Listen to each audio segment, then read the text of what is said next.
ইউলিজুল লাইলা ফিন Nahar ইউলিজুল নাহারা feel লাইল। এই দেখেন, হায়াত বাড়ানো আর কমানো আর দিবারাত বাড়ানো একই জিনিস। রাতকে দিনের মধ্যে ঢুকিয়ে দিচ্ছেন। এখন কি হচ্ছে, আস্তে আস্তে রাত দিনের মধ্যে দিনকে দখল করতে শুরু করছে ধীরে ধীরে। এই দখল করতে করতে নিজে 15 ঘন্টা পর্যন্ত নিয়ে নেবে, দিন থাকবে মাত্র 9 ঘন্টা। এভাবে মানে রাত দিনকে দখল করবে, আবার দিন আস্তে আস্তে রাতকে দখল করবে। কিন্তু এই জন্য ওই দুটার মধ্যে এটা সীমিত, এটার জন্য বাইরে কোনো যাওয়ার প্রয়োজন নাই কারো। তো হায়াত বাড়ানো কমানো এটা ওই একই জিনিস। ইউলিজুল লাইলা ফিন নাহার ইউলিজুল নাহারা ফিল লাইল বা সাক্ষারা শামস আল কামারা, চন্দ্র সূর্যকে তিনি অধীনস্থ করে রেখেছেন। সাক্ষারা শব্দের অর্থ হলো কাজে নিয়োগ করা, সাবসার্ভিয়েন্ট, তাবে। চন্দ্র সূর্যকে আল্লাহ কাজে লাগিয়ে রেখেছেন। যেভাবে তাদেরকে মানে স্টার্ট করিয়ে দেয়, এরা স্টার্ট করে বসে আছে, ওই রকম আল্লাহ তাআলা চন্দ্র সূর্য কাজে লাগাই দিয়া আল্লাহ তার যথাস্থানে আছেন, ও ওই কাজ করতেছে। এর নাম সাক্ষারা। চাঁদের নিয়ম মতো ওঠা নামা করছে, সূর্য তার নিয়ম মতো প্রতিদিন নূতন নূতন জায়গা থেকে উদয় অস্ত, এটা তাদের কাজ তারা করে যাচ্ছে। এটার নাম হলো সাক্ষারা, অনুগত করে দেওয়া। কুল্লু ইয়াজিল আজালে মুসাম্মা, এবং এই চন্দ্র সূর্য উভয়ই নির্ধারিত সময়ের জন্য তারা চলমান। নির্ধারিত সময় ফুরিয়ে গেলে আর চলবে না। তো বিজ্ঞানীরাই এটা সূর্যের উপরে গবেষণা করে বলেছেন যে সূর্য এখন যেভাবে চলে, সূর্যের মধ্যে যে পরিমাণ হাইড্রোজেন আসে, জ্বালানি আসে, তাতে আরও 10,000 কোটি বছর চলার মতো হাইড্রোজেন সূর্যের মধ্যে আছে। জালিকুমুল্লাহু রাব্বুকুম, আল্লাহ বলেন এই হচ্ছে তোমাদের রব। এই ক্ষমতাগুলি যার আছে, এই কাজগুলি যে করেন, এই হলো তোমাদের রব। লাহুল মুলক, সমস্ত মালিকানা তার, প্রত্যেকটা জিনিসই তিনি মালিক। আগুন, পানি, বাতাস, অক্সিজেন, পাহাড়, পর্বত, নদী, সমুদ্র, মানব, জীব, জানোয়ার, যা কিছু দেখেন, এই সব কিছুর মালিক কে? আল্লাহ। এই জন্য বলছেন লাহুল মুলক, সমস্ত বস্তুর সার্বভৌমত্ব তার। এখন আল্লাহ বলেন ওয়াল্লাযিনা তাদউনা মিন দুনিহি মা ইয়ামলিকুনা মিন কিতমির, আল্লাহকে বাদ দিয়ে তোমরা যাদেরকে ডাকো, সারারাত্র তাদেরকে নিয়ে তোমরা জাগরণ করো, আল্লাহ বলেন ওরা কেতমিরেরও মালিক না। কেতমির হলো খেজুর খাওয়ার পরে আটির উপরে যে একটা পাতলা আবরণ থাকে, ওইটাকে বলে কেতমির। তাহলে আল্লাহ ছাড়া যাদের ইবাদত করায় তারা কি কেতমিরেরও মালিক? খেজুরের বিচির দানার উপরে যে পাতল আবরণ, ওরা ওটুকুরও মালিক না। তাহলে তোমরা এদের ইবাদত কেন করছো? আর পৃথিবীর কোটি কোটি জ্ঞানী মানুষেরও তো এটা করছে, আমরা দেখো। তো এর কী অবস্থা? শয়তান তাদের উপরে এমনভাবে প্রবল হয়েছে যে শয়তানকে তারা দূর করতে পারছে না। শয়তানকে বুঝিয়ে শুনে ঠান্ডা করে, হ্যাঁ তোমার বাপদাদারা করছে, ভুল ভ্রান্তি যাই হোক, তোমাদের পূর্বপুরুষরা করছে, কাজে এটা তোমরা ছাড়িও না, তাহলে এটা খারাপ জিনিস, পূর্বপুরুষ বাপদাদা তাদের অপমান হবে, এটা তোমার তুমি থাকো। জিজ্ঞাসা করলে কিছুই বলতে পারে না, কি করব, আমাদের বাপদাদা করে আসে এই জন্য আমরা করি। তারা এটাও বলে না যে এটা যুক্তিসঙ্গত, এটা যুক্তিতে টেকে, এটা কিন্তু তারা বলে না। বলে কি করবো, বাপদাদারা করি আসে আমরা করি। এই এন তাদুহুম লা ইয়াসমাউ দুআকুম, যদি তোমরা তাদেরকে ডাকো তারা তোমাদের ডাক শোনে না। কি ডাক শোনে? ওয়ালাউ সামিউ মাস্তাজিবু লাকুম, হ্যাঁ যদিও শোনে তোমাদের ডাকে সাড়া দিতে পারে না। শুনতেও পারে, তার কারণ হাসরের ময়দানে এরা তোমাদের বিরুদ্ধে সাক্ষী দিবে, কাজে এরা শুনতেও পারে। এই জন্য আল্লাহ বলেন তো শোনে, তোমাদের ডাকে সাড়া দিতে পারে না, কিন্তু যদিও শোনে তোমাদের ডাক, কিন্তু মাস্তাজাবু লাকুম, তোমাদের ডাকে সাড়া দিতে পারে না। শোনে, বোঝে, হাসরের ময়দানে বলে তোমরা ইবাদত করছো, আমরা করতে বলছি? তোমাদেরকে বলছি যে আমাদের ইবাদত করো, তোমরা কেন করেছো আমাদের ইবাদত? ওয়া ইয়াউমাল কিয়ামাতি ইয়াকফুরুনা বিশিরকিকুম, এই দেখেন কিয়ামতের দিন তারা তোমাদের শিরক অস্বীকার করবে। তোমরা তাদেরকে যে আল্লাহর অংশীদার বানিয়েছিলা, এটা তারা অস্বীকার করবে যে আমরা আল্লাহর অংশীদার নই। আল্লাহ একাই মহাবিশ্বের মালিক, তিনি সব কিছু মালিক, তিনি, তার কোনো অংশীদার নাই। আল্লাহ বলেন ওয়ালা ইউনাব্বিউকা মিসলু খাবীর, যে আল্লাহর নাম খবীর, খবরদানকারী, খবর দেনেওয়ালা। আপনাকে এই খবীরের মতো আর কেউ আপনাকে বলতে পারবে না। পারবে? আল্লাহ যত খবর আমাকে দিলেন, এটা আল্লাহ ছাড়া আর এই খবর দেওয়ার কারো ক্ষমতা আছে? আল্লাহ বলেন ওয়ালা ইউনাব্বিউকা মিসলু খাবীর, খবীরের মতো আপনাকে আর কেউই অবগত করবে না, অবহিত করবে না। আল্লাহ খবীর, তিনিই সবচেয়ে বেশি আমাদেরকে জানাচ্ছেন, বুঝাচ্ছেন।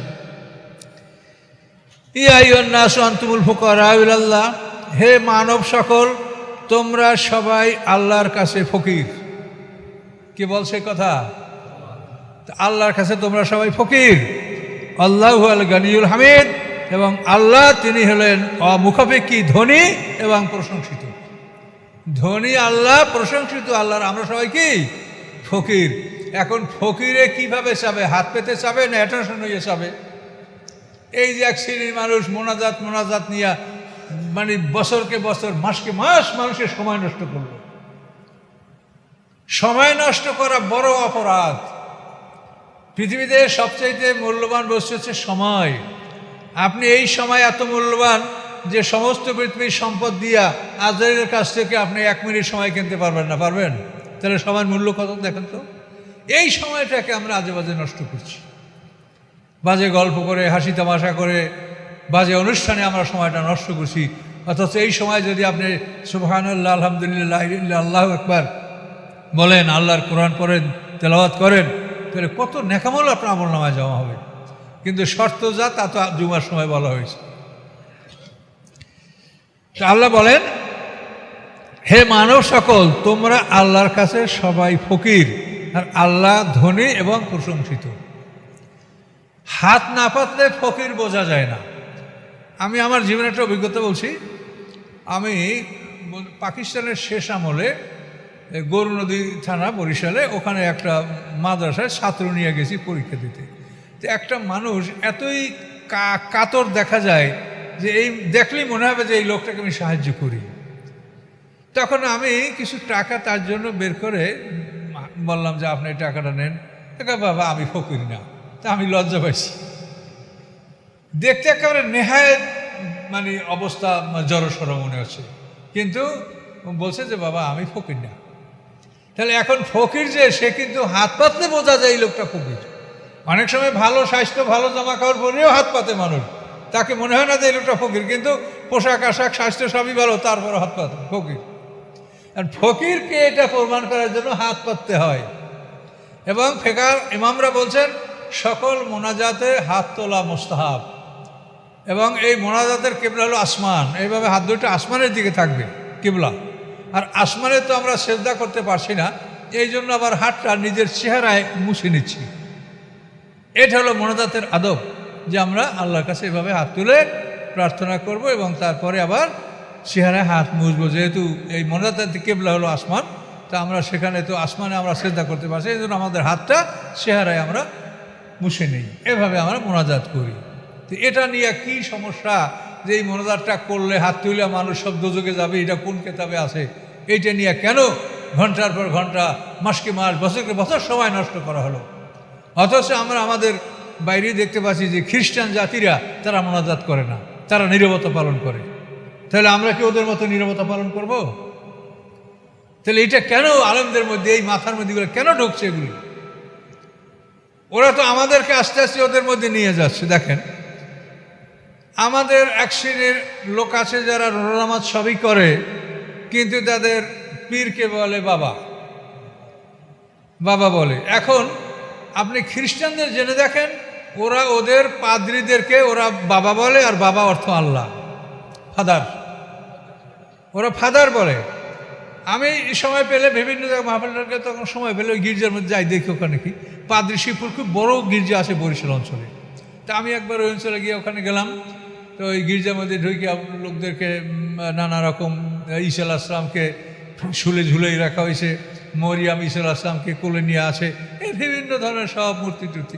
জিজ্ঞাসা করলাম যে আপনাদের এই যে স্টাফ এই গির্জার, এরা কারা? তো বলে এরা শুধু ফাদার হলো ইংল্যান্ডের, আর সব বাংলাদেশে। তাহলে এই ফাদার হলো বাবা, বাবা মানে আল্লাহ তাদের কাছে। তো এখন আমাদের মধ্যে ওরা এক শ্রেণীর লোক, তারা রোজা নামাজ করে, আল্লাহকে স্বীকার করে, অথচ তাদের পীর সাহেবকে বলে বাবা। এই বাবাটার যে অর্থটা কি, এটা তো আপনারা দেখেন। এই যে বাবার নামে যে কত গান, কত সুর, কত কত চলাচল, কত কত কিছু চলছে দেখেন, কিন্তু তারা একটুকু চিন্তা করে না যে এই কথাটা কি, এটা ঠিক না বেঠিক। কোরআন আল্লাহ মুহাম্মদ সাল্লাল্লাহু আলাইহি ওয়াসাল্লামকে বলছেন কি যে মুহাম্মদ সাল্লাল্লাহু আলাইহি ওয়াসাল্লাম কোনো পুরুষের পিতা নন। তো এভাবে আমাদের এই বিষয়গুলি নিয়ে সতর্ক থাকা উচিত। যদি সতর্ক না হন তো আল্লাহর কাছে হাসর মারা গেলে লজ্জিত হবেন। অনেকে মনে করেন যদি আপনারা বলেন বলি ভয়তে যে হাসর ময়দানে আপনারাই বলবেন যে অমুক জায়গায় আমাকে আলেম ছিল, সে আমাকে বলে নাই। আমি বিভিন্ন জামাত বিভিন্ন শ্রেণীর বিরুদ্ধে বলি কেন? না বললে আমাকেই আপনারা আসামি করার চেষ্টা করবেন যে আমাদের এই ভুল ছিল, উনি আলেম আমাদেরকে বলে নাই, এই ভয়তে বলি। তা নাহলে আমার এগুলো না বললে কি হয়? আমার এটা ভয় যে আমাকে আপনারা আসামি করে না ফেলান যে উনি বলে নাই, উনি তো জানছে বুঝছে, উনি আলেম, উনি বলে নাই, এটা যদি আপনারা বলেন। এজন্য এই কথাগুলো বলার উদ্দেশ্য কাউকে হেয় প্রতিপন্ন করা না, বরং নিজেকে মুক্ত করা, কল্যাণের দিকে অগ্রসর হওয়া। আসুন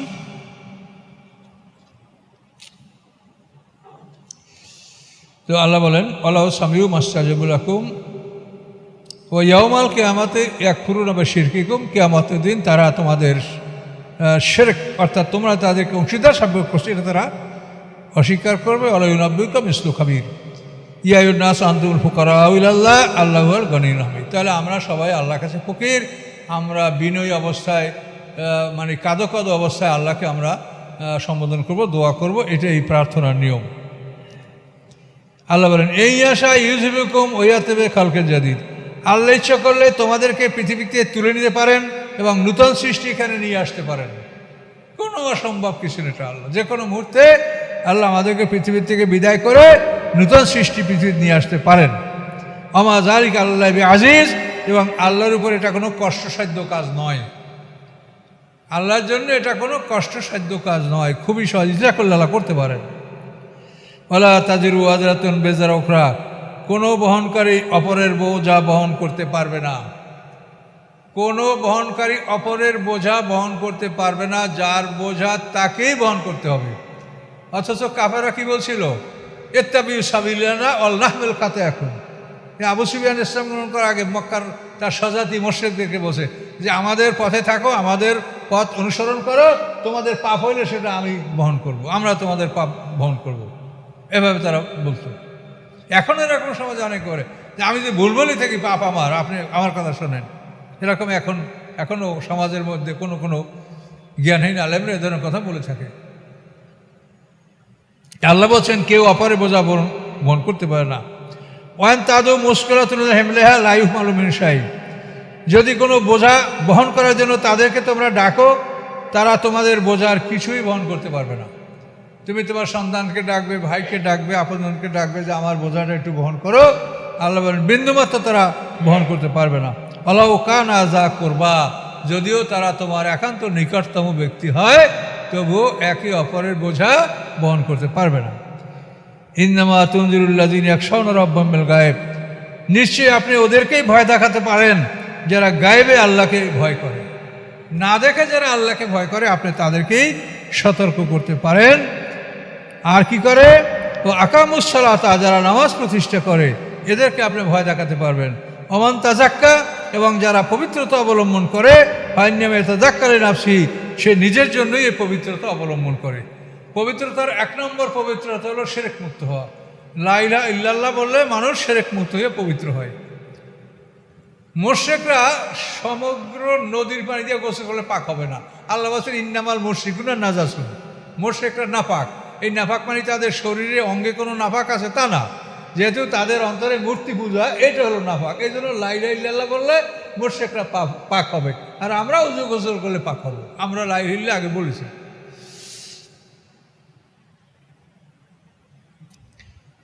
অমান তাজাক্কা ফাইন্নামা তাজাক্কারে নাফসি, যে পবিত্রতা অবলম্বন করে সে নিজের জন্যই পবিত্রতা অবলম্বন করে। ওয়াইলাল্লাহিল মাসির, এবং আল্লাহর কাছেই সকলের প্রত্যাবর্তন। সবাই আমরা ওখানেই যাব, কেউ অনুপস্থিত থাকতে পারবে না। ওমা ইয়াস্তাবিল আমা ওয়াল বাসির, অন্ধ এবং দৃষ্টিসম্পন্ন সমান নয়। যারা কাফের তারা অন্ধ, তাদেরকে সুম্মুম বুকুম নমিয়ন বলা হয়েছে, বধির বোবা অন্ধ। তাই আল্লাহ বলেন অন্ধ এবং দৃষ্টিসম্পন্ন সমান নয়। যারা মুমিন তারা দৃষ্টি সম্পন্ন, তারা চক্ষু বিশিষ্ট, তাদের দৃষ্টি আছে, চক্ষু আছে, তারা সব কিছু দেখে, বোঝে। ওলা জুলুমাত ওলা নূর, অন্ধকার এবং আলো সমান নয়। কুফুর হচ্ছে অন্ধকার আর নূর হচ্ছে ইসলাম। ইসলাম এবং কুফুর এটা সমান নয়। জুলুমাত হচ্ছে কুফুর আর নূর হচ্ছে ইসলাম। ওলা জিল্লু আলাল হুলুর, ছায়া এবং গরম। এই ছায়া হচ্ছে জান্নাত আর গরম হচ্ছে দোজক। দোজক, জান্নাত এবং জাহান্নাম সমান নয়। জিল্লুন মানে ছায়া, ছায়া মানে জান্নাত, আর হারুর মানে গরম, এই গরম মানে জাহান্নাম।